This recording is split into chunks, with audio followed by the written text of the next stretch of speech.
Di masjid juga sudah disampaikan oleh beliau Bapak Kiai Muhammad Hamzah. Kebetulan insya Allah, ya saya belum lihat kalender sih, insya Allah malam nisfu Sa'ban jatuh di malam Jumat. Ini namanya, kata beliau tadi, ini fadilahnya double. Kita mengerjakan amaliyah di malam nisfu Sa'ban, jatuhnya pas malam Jumat, itu double. Pertama, fadilahnya menghidupkan malam Jumat, ya. Kedua, fadilahnya menghidupkan malam nisfu Sa'ban. Jadi ya mohon untuk jangan sampai terlewatkan begitu saja. Ya, apapun, sekecil apapun, sesibuk apapun kita sempatkan, walaupun sendirian, walaupun sedikit, ya. Bahasanya sambil ngeriyih, ya, kita baca selawatan apalah, baca yasin enggak sempat, apa itu sambil selawatan paling tidak, itu ya paling tidak. Kalau ada yang menyangkal bahwa saya pernah dengar itu dulu tetangga saya mau ke masjid menjelang maghrib, ada yang tetangga nyeletuk, ingat bang, nipu Saban katanya. Ya udah saya diam. Jangankan nisfu Sa'ban setahun sekali, saya melihatnya sholat Jumat aja nggak pernah lihat. Ya pantas saja kalau nisfu Sa'ban dipelesetin menjadi nipu Sa'ban. Ya nggak apa-apa yang ngomong kayak gitu, orang Jumatan aja nggak pernah. Ya udah saya maklumi aja, saya diem aja, untuk apa? Ya mau dibahas. Jadi artinya begini, saya akan menyampaikan satu hadis di sini di dalam kitab namanya Misbahus Sujajah, syarah dari kitab Sunan Ibnu Majah. Jadi karya Al-Imam Jalaluddin As-Suyuti yang mensyarahi kitabnya Ibnu Majah.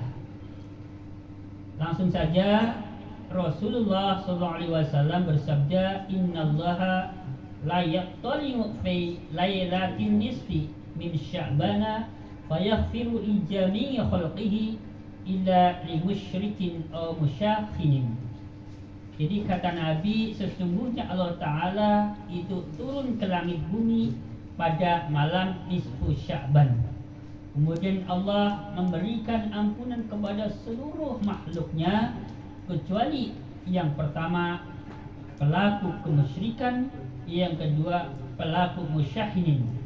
Musyahinin di sini dijelaskan atau disyarah oleh Imam Jalaluddin As-Suyuti. Apa itu artinya musyahin? Musyahin adalah sahibul bid'ah al-mufariki li jama'atil ummah. Musyahin adalah orang yang melakukan perbuatan bid'ah yang memecah belah umat. Itulah musyahin. Memang di sini oleh pensyarah dijelaskan. Qala al-Muqaili, Imam al-Muqail berkata, wa fi nuzuli fi lailatin nisfi min Sya'ban ahaditsu fiha lainun. Dalam permasalahan hadis yang menjelaskan tentang Allah Ta'ala turun ke langit bumi pada malam nisfu Sya'ban, beberapa hadisnya terdapat hadis yang lain. Hadis yang lain kalau menurut versi bahasa Indonesia itu lemah. Jadi dalam ilmu hadis ada istilah lain, ada istilah dhaif. Dhaif juga versi bahasa Indonesia lemah. Hanya saja ada perbedaan. Kalau dhaif itu lemah, ada tambahannya banget. Ya walaupun lemah itu juga ada yang banget, ada yang tidak begitu banget. Tapi kalau lain ini walaupun lemah, lemahnya masih di atasnya dhaif. Jadi artinya lemahnya itu enggak lemah-lemah banget. Paham ya? Jadi kalimatnya di sini lain. Itu yang pertama.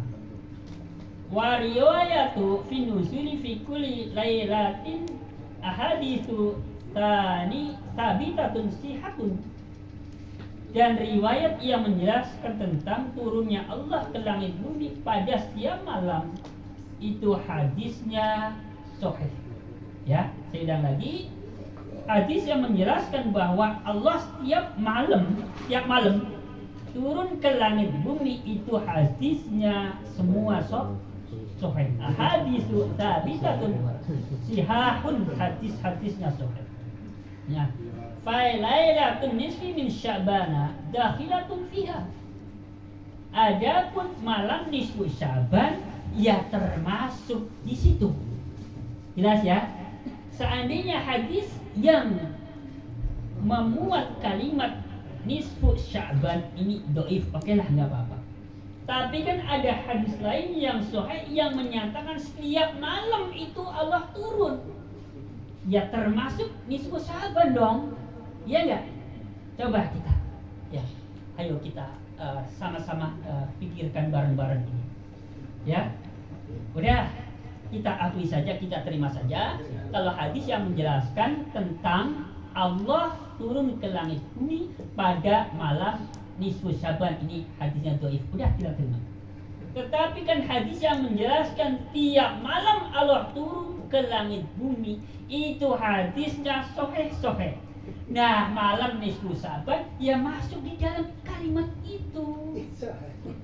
Ya. Berarti artinya kita mengerjakan amalan di malam nisfu Sya'ban ya juga dapat. Jelas nggak? Ya. Jadi oke lah. Nah, makanya tidak boleh kita memahami hadis itu hanya dengan satu hadis saja, tidak boleh. Ya. Nah, ini biasanya orang-orang yang punya kepentingan biasanya dipotong-potong, nggak jujur. Itu ya, karena memiliki kepentingan. Ya, seperti kemarin tidak boleh mengkhususkan malam Jumat untuk Qiyamul Lail katanya. Nah, kenapa di situ Qiyamul Lail kok jadi ujung-ujungnya tahlilan yasinan malam Jumat bintang? Padahal oleh ulama terdahulu yang mampu menyusun kitab bajuri ini dijelaskan, ya, membaca sholawatan tidak mengapa termasuk amalan-amalan yang lain walaupun mengkhususkan setiap malam Jumat saja. Memang yang dimakruhkan di sini kalimatnya makruh, bukan haram. Yang dimakruhkan mengkhususkan malam Jumat untuk mengerjakan sholat sunnah saja, ya. Sholat sunnah misalkan tahajud hanya malam Jumat saja. Sholat witir misalkan mau sholat witir kalau malam Jumat saja misalkan. Sholat hajat mau sholat sunnah hajat kalau malam Jumat saja. Ini baru makruh. Tapi kalau sholawatan, zikiran, amalan-amalan yang lain ini tidak dimakruhkan. Jelas ya? Makanya ini hadis ini kalau dinyatakan sahih memang sahih, tapi sayang sekali kok memahaminya sepotong-sepotong.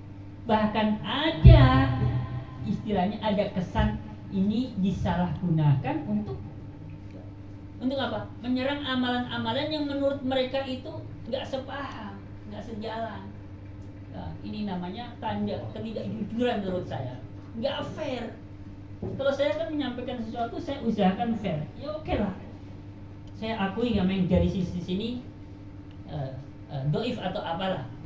Tapi saya memandang dari sisi ini namanya fair. Itu ya, jelas ya. Itu tentang pengertian malam nisfu Sya'ban. Artinya udahlah, jangan terlalu dipikir tentang itu, toh masih ada penjelasan yang lain. Mohon dibuka pintu maaf yang seluas-luasnya apabila selama beberapa pertemuan